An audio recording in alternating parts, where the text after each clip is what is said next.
Inflation in December 2020 hits highest level since January 2018. Federal government inaugurates committee to expand export facility. Nigeria's daily oil production sinks to 1.17 million barrels.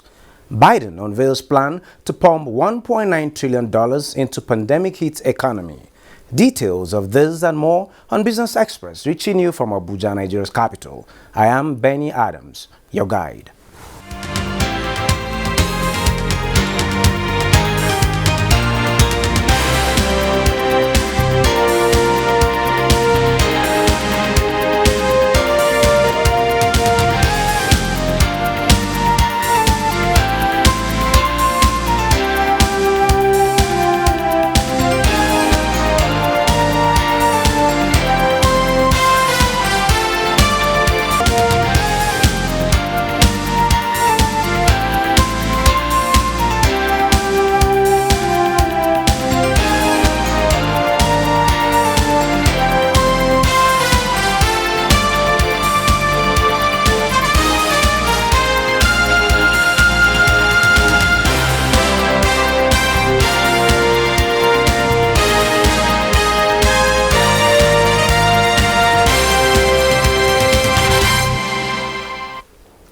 Latest figures released by the National Bureau of Statistics shows that the headline inflation increased by 15.75% in December 2020, a rate higher than the November 2020 rate. Muplang Dakok has a breakdown of the figures.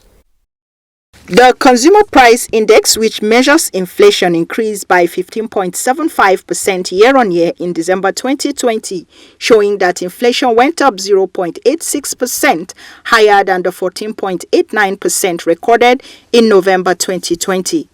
The report by the National Bureau of Statistics shows that on a month-on-month basis, the headline index increased by 1.61% in December 2020, which is 0.01% higher than the rate recorded in November 2020. The urban inflation rate increased by 16.33% year-on-year in December 2020 from 15.47% in November, while the rural inflation rate increased by 15.20% in December. On a month-on-month basis, the urban index rose by 1.65% in December 2020, same as the rate recorded in November, while the rural index also rose by 1.58% in December 2020. Composite food index rose by 19.56% in December 2020 compared to 18.30% in November 2020. Based on the report, the rise in the food index was caused by increases in the price of bread and cereals, potatoes, yam and other tubers, meat, fruits, vegetables, fish, and fats and oils. Muplang Dakok. Dollar rebound wins as Federal Reserve's power strikes dovish tone. Let's now see how the Naira is exchanging for other currencies.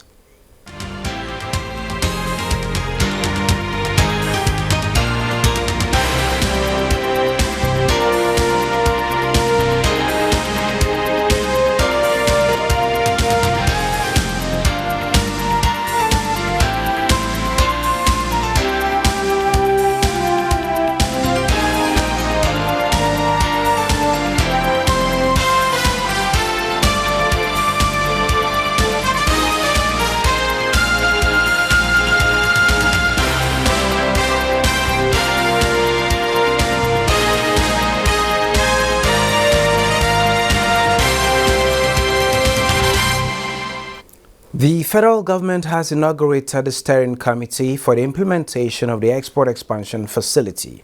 Minister of Industry, Trade and Investment Adeniyi Adebayo, who inaugurated the committee in Abuja, warned that if Nigeria fails to grow its non-oil exports, the economy would remain vulnerable to external shocks, while noting that export growth is at the center of the nation's strategy for diversifying Nigeria's sources of foreign exchange and reducing the vulnerability of the economy to external shocks. The minister added that the country is on the right path in addressing these concerns, since the aim of the EEF is to protect export businesses from the effects of the COVID-19 pandemic, safeguard jobs, and de-risk the economy from shocks like COVID-19. Adebayo said the primary goal of the facility is to increase Nigeria's export capacity in the near term and its export volumes in the medium term. The start of the Africa Free Trade Agreement sends a strong message of Africa's readiness to become a thriving network of commercially active states. The Secretary General of the AFCFTA, Wamkele Mene, who stated this, says under the agreement's framework, Ghana is setting the pace for other countries as it is one of the 3 countries that has a suite of ready border and custom facilities that meet the AFCFTA's trade terms. Egypt and South Africa are also ready to carry out commercially meaningful trade, but Nigeria, the continent's most populous nation and the largest economy, is yet to have the infrastructure for the agreement's benefits to kick in. Though 54 of the African Union's 55 nations have signed on the AFCFTA, only 35 have submitted their instruments of ratification to the AFCFTA Secretariat. This is the focus of our discussion today. Only 3 African countries have put the infrastructure in place to begin operations in the continent's single market, with Ghana already hitting the road. What are the implications for Nigeria? I have joining me Professor of International Economic Relations, Jonathan Aremu, to help put the issues into perspective. You are welcome to the program, Prof. Prof, can you hear me? Thank you. Yes, I'm hearing you. Thank you. You're welcome. Thanks. Well, to start with, Ghana has done its first export with South Africa and Egypt on the way. When we say infrastructure for export in the free trade area, what does it mean? Thank you, viewers. And it's another wonderful opportunity to look at this issue. I can hear you talking that the Minister of Industry, Trade and Investment said that export growth is an important ingredient for economic development. And the African Continental Free Trade Area provide an opportunity where Nigeria can actually demonstrate its strength in terms of exporting to African markets. But what you are saying now is that Ghana has been able to kickstart its own. This is not strange. Why? Because last year, a report was carried out by the Afro champions. And what did the report say? The report mentioned 3 indices. What are the indices of? Number 1 is commitment to African Continental Free Trade Area. Second one is implementation strategy. And then the third one is overall performance. Under the first one, which is the commitment, it was discovered that Rwanda was the most ready. It was ranked 84%. And Ghana was ranked 74. Nigeria, we were ranked very low, 21%. That was last year. So I think we are not under that commitment indices. We are not. Then what about implementation readiness? In fact, South Africa was rated at 68. Rwanda was rated 67.8. Then Cote d'Ivoire was rated 65. Nigeria was not given any rating there. And then in terms of overall performance, it was saying that Rwanda is number 1, followed by Kenya number 2, Cote d'Ivoire number 4, Ghana number 6. Nigeria, no rating. So clearly speaking, there is need to farm up our belt and practice very well so that we should be able to join others in terms of providing the necessary ingredient to be allowed to trade in the area of infrastructure as well as legal readiness. What do I mean by legal readiness? Domesticating after agreement into a domestic law. Thank you. Okay, talking about readiness and talking about infrastructure as the key thing to look out for, should business and manufacturing be concerned only about infrastructure at the ports? It's not only at the port, because the manufacturers are spread across the country. Effective transportation system is part of it. Light is part of it.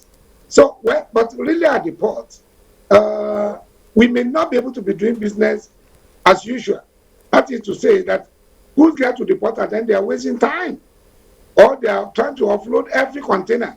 There is need to be able to make sure that our officials in the port, they are being given a very good, up-to-date kind of technology to do their activity. I'm talking of custom, immigration. So, in fact, in some countries in Africa, they're already implementing what we call single window system.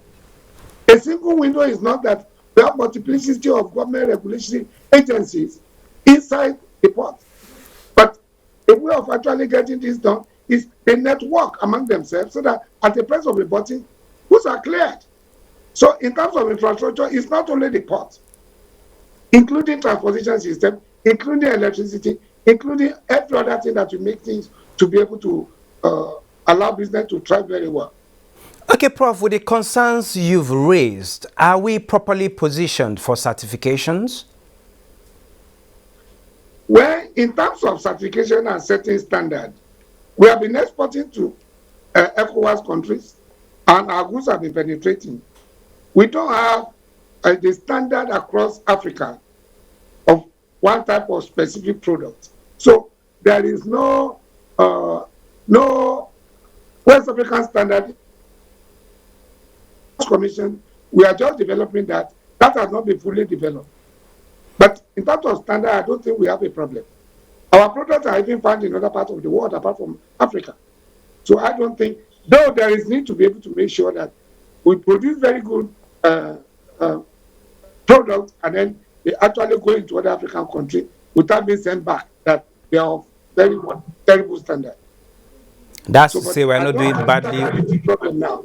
That's to say we're not doing badly when it comes to standards. But again, Well, a I'm good not saying we number are of not doing badly. nations are yet That to has not submit been their set instrument as a of standard. ratification. No, we have not been able to have African standard. Okay, African So standards. that will be done.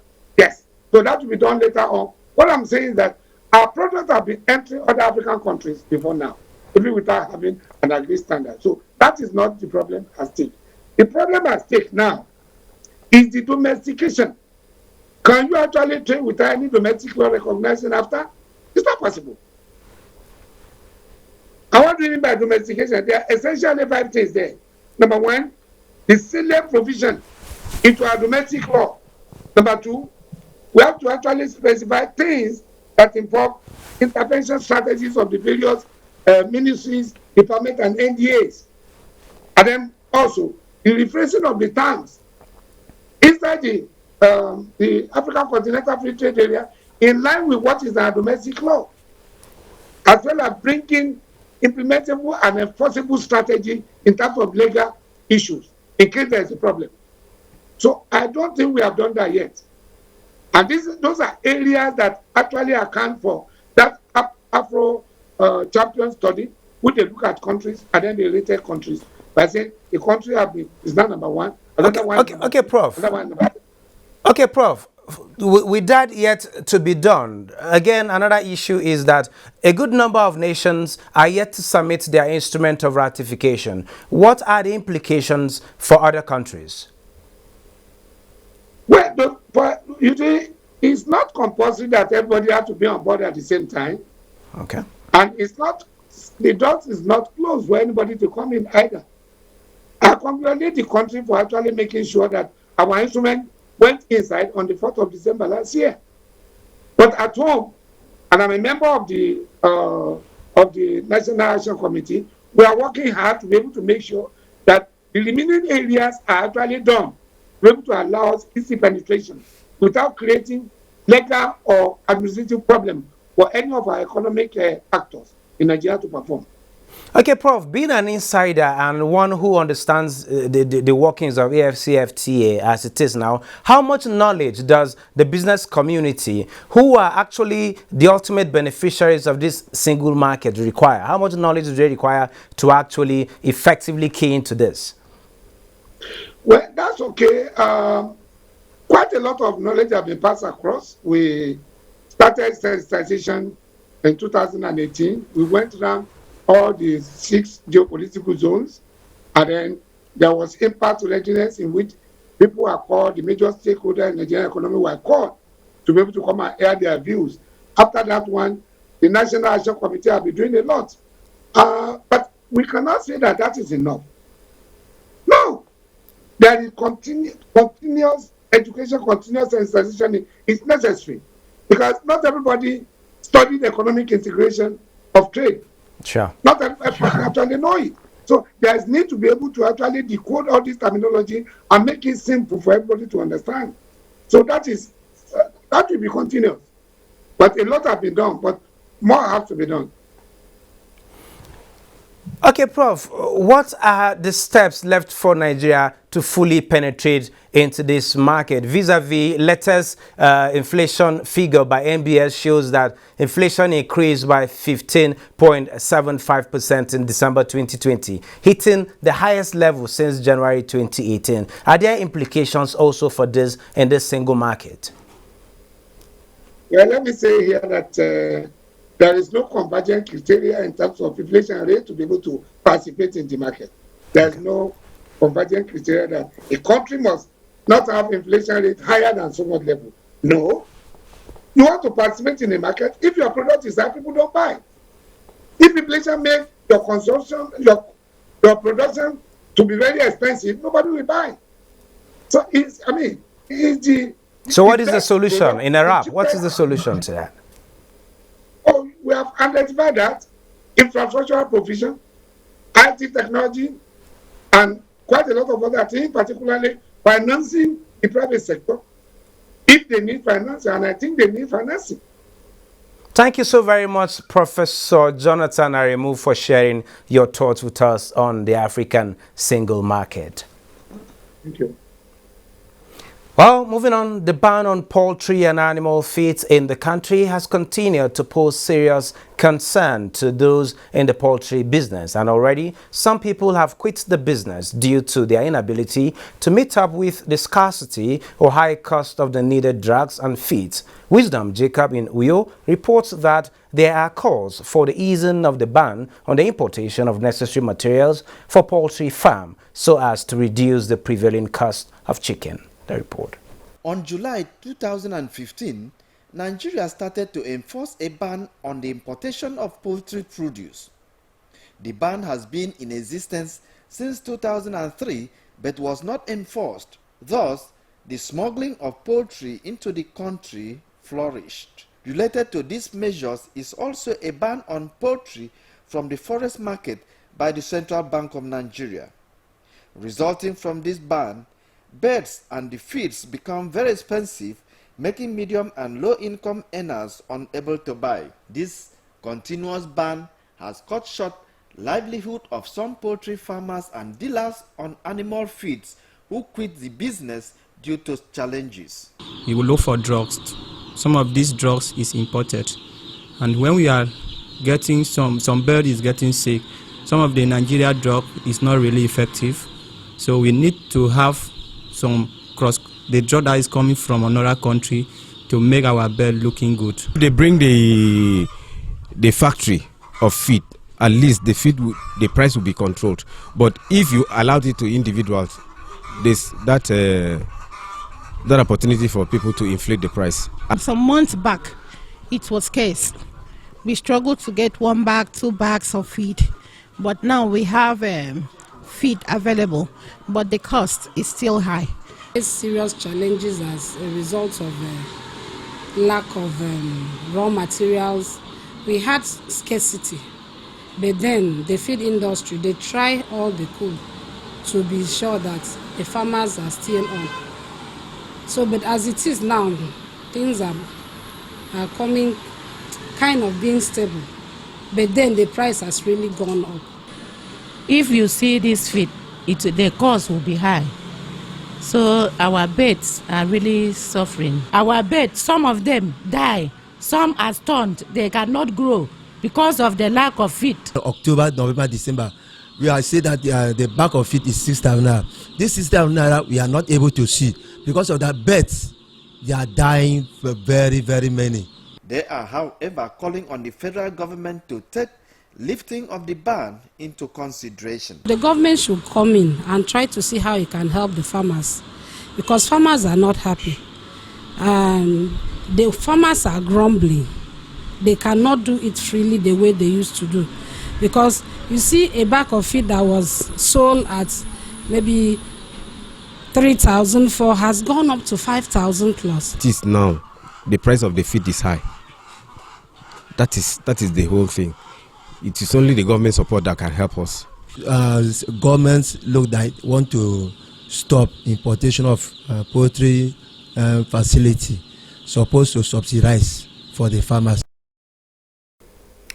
The Organization of Petroleum Exporting Countries, Opec, says crude oil production in Nigeria tumbled by 155,000 barrels to a record low in December amid the production cuts by the Organization of the Petroleum Exporting Countries and its allies. Its report for January says a meaningful rise in oil prices would brighten Nigeria's economic outlook this year. The report shows the country's oil production fell to 1.17 million barrels per day in December 2020 from 1.33 million barrels per day in November, based on direct communication. Still on energy, global oil demand is set to rise by 5.9 million barrels per day in 2021 from an estimated average demand of 90 million barrels per day in 2020. OPEC says it is leaving its 2021 demand growth forecast unchanged from last month, while warning that the pandemic is still skewing risks to the downside. OPEC, in its monthly oil market report, noted that developed economies will see oil demand rise by 2.6 million barrels per day this year, driven by North America, while emerging markets led by China and India will see oil demand increase by 3.3 million barrels per day. Gold rose on Friday as U.S. President-elect Joe Biden unveiled a massive stimulus plan, while the U.S. Federal Reserve's Chair Jerome Powell's commitment to keep monetary policy dovish further boosted the metal's appeal.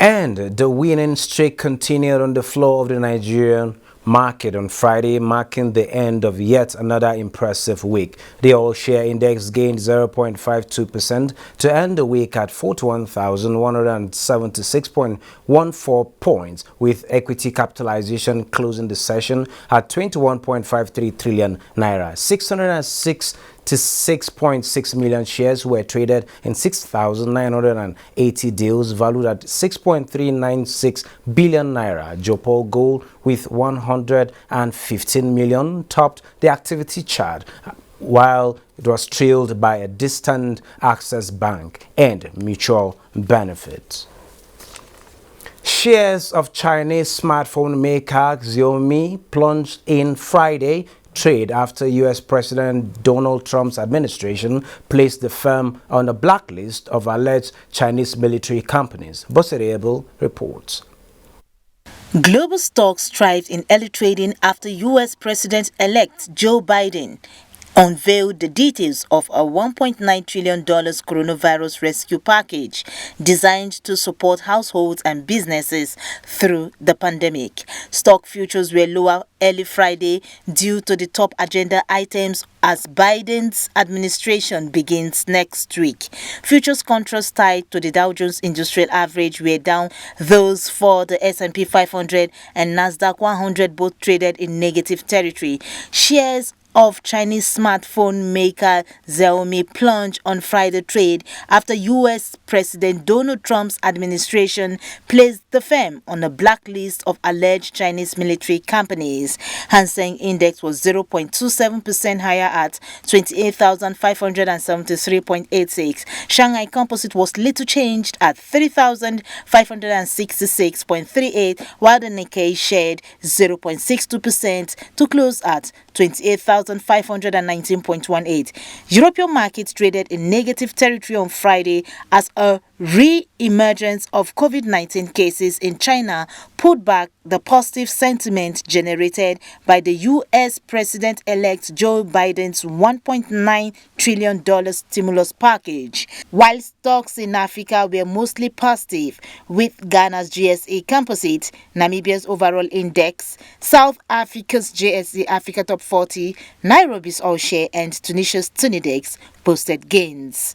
Boss Day Able, Business Express. Well, with that report from Bossade, we end this edition of Business Express. We value your feedback, so keep the comments, observations, and suggestions coming. Be informed that all previous episodes are available on YouTube on the NTA's channel. You can also communicate with us on Twitter. The handle is NTA News Now, and the hashtag is BizX. Business Express returns on Monday by 3 p.m. Stay safe.